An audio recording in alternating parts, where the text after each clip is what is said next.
For decades, electronic registration of births and deaths of Gambians and those living in the Gambia was virtually non-existent.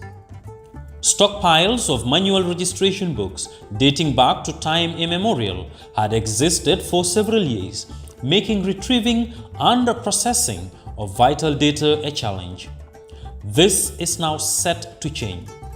The Ministry of Health, with support from the World Bank, in its strive to digitize the civil registration and vital statistics systems in the country, embarked on a mass birth registration and health insurance membership registration across the country from August 1st, 2022 to December 2022.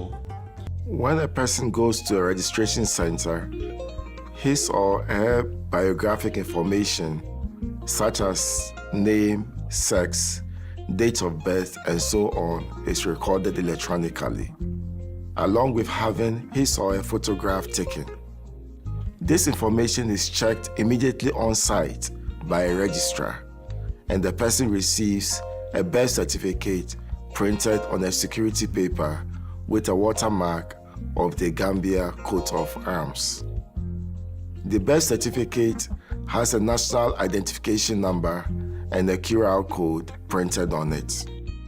These features will make it hard to forge. While at the registration center, he or she would also receive a national health insurance card, which has the national identification number, QR code, and photo. Again, these features will be difficult to duplicate. In any mass registration exercise, errors occurring in some birth certificates is inevitable. The Birth and Death Registry Unit worked closely with WCC, the software developer, to enable the system to make corrections. A detailed portal was set up to allow the public to use mobile phones, tablets, and laptops to report errors on the birth certificates. Online registration with issuance of a national identification number required regular internet access. This was initially a challenge, given poor network coverage in some areas. The cellular network was mapped, and Intersat was engaged to provide satellite connectivity in dead zones. WCC, the software developer, was regularly available, even on weekends, to troubleshoot any problems that arose.